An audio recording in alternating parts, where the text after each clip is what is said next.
Sleepy Floyd, Warriors point guard. His house is going to be empty on game night. He's got a vault full of ancient Asian artifacts. Yesterday was the last job. I did it. I'm done. Hello everybody, welcome back to Screenstars. I'm here today to bring you my review for the 2024 action-adventure anthology film Freaky Tales.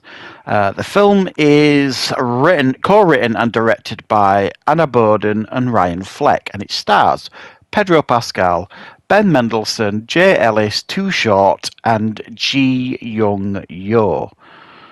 And we even get an appearance from Tom Hanks. Right. So this is an anthology film that kind of leans a little bit into the Twilight Zone-y type thing, that kind of stuff. A little bit of sci-fi maybe, but essentially the title should say it all really. They're kind of a little bit freaky, these tales. Well, that's what they advertise themselves as anyway. Set in the 80s, 1987 specifically, and there are 4 intertwined tales that all mash up into everybody else's tales. So it's one of those kind of anthologies, really. There's no wraparound story because, the story is a group of people with 4 different stories, pretty much all on kind of the same 24 hours type of thing. And the first story that we get is about a group of youths who are just living life, loving life, not really causing any bother. They're in a gang, but they're not like, a gang wanting to cause any bother or anything like that. They're just enjoying themselves. And they find themselves up against a gang of violent Nazis, basically, who don't like them for a number of reasons. Quite a lot, because some of them in this other gang are black, some of them are Jews. These are Nazis, so therefore they've got a big target on them. So they decide to fight back against these Nazis. And that is the first tale, really. So, the first 2 tales for me, and I'll talk a little bit about the second one in a minute, didn't feel freaky at all to me. They just felt, I don't know, really. The first one in particular, okay, the conclusion to the tale is not what you expect, because you kind of expect these Nazis to kind of, curb stomp them all, basically. And that's not necessarily what happens when they end up clashing at the end of that tale. But beyond that, there was nothing freaky about it at all. I think, if I'm being honest, I think the advertising for this, calling it Freaky Tales and stuff, I think is a bit misleading, if I'm honest. I mean, as it progresses, they get a little bit freakier, I suppose, if that's what you want to call it. But I still do feel like overall it's fairly false advertising. So that's the first story anyway. And that's, it's nothing special or anything like that. It's just, it is what it is. Now the second one is about these 2 young black girls who are trying to get by. They get spotted outside a cinema by a local celebrity, a local rapper, who likes what they do because they kind of are rappers themselves, or they want to be, and he saw one of their performances and likes what they do. So he invites them to like an open mic night that he's running, because he likes them. So that is essentially the story here. It's the build up to that. The girls trying to decide what they're going to do, and you wondering, are they going to be any good?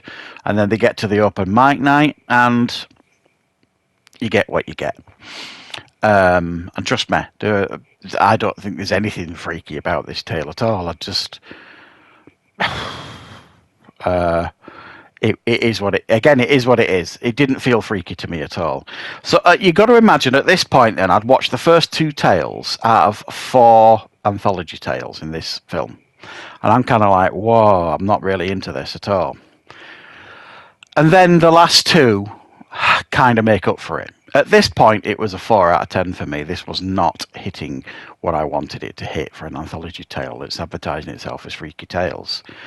So the third tale is the one that features heavily Pedro Pascal.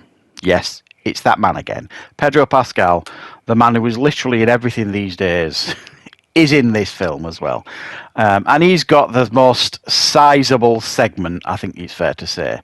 Now, he plays a guy called Clint. He is an enforcer, I suppose is the best way to put it. He does jobs for people, violent jobs. And he's agreed to do one last job. And that's it, because he's got the love of his life, who is heavily pregnant, and he wants to put his past behind him. He feels like he's a changed man. He doesn't want anything to do with it anymore. So he does this one last job at this video store. It's a poker game downstairs, and he's got one last thing to do. He does it. As far as he's concerned, it's over. However, his past catches up with him, and it ends up with something catastrophic happening. And his life goes from him having everything to live for, with him having absolutely nothing to live for. And that makes him a very, very dangerous prospect. Right, so this one was much better. Now, I'm not saying I described this as freaky, but this was a much more watchable tale. It was this character who was like, his life goes from having everything to nothing. It's up and down his life here, and he's kind of trying to dodge bullets left, right, and centre. And this was a well-structured story, I think, is probably the best way to put it. And this is the one with the Tom Hanks cameo. He plays the guy working in the video store, which I thought was a really cool cameo. Because literally just minutes before, Pedro Pascal was talking to his wife in the car about the films they'd just recently watched. And they were talking about The Money Pit, which obviously starred Tom Hanks, and how he enjoyed that film. And then he walks into this video store, and there is Tom Hanks serving in the video store. I thought it was a pretty cool cameo. I liked it. And I quite enjoyed this tale. It was, for me, the strongest of the four. In my opinion. And like I say, Pedro Pascal, he has interactions in this story with other characters you've seen in the other stories as well, like Ben Mendelsohn and some of the characters from the gang in the first tale, sort of thing. So they all like intertwine and stuff. And then the last tale focuses on a basketball player called Sleepy Floyd. He is like this megastar basketball player. Everybody loves him. I don't know. I can't even remember what team he plays for. It's not the Lakers. It's somebody else. And while he's at a basketball game, he is being robbed. And some of his family return home in the middle of this robbery and basically get killed. So, Sleepy Floyd on the sly is some kind of superhero, I suppose, something like that. He's some kind of legendary warrior as well as a basketball player, and he decides he's going to kind of take his revenge on those that have killed his family. So again, the people that he's taking revenge on are characters that you've seen in other tales, that kind of stuff. So again, this is how it all intertwines. And again, Pedro Pascal's character bleeds a little bit into this story.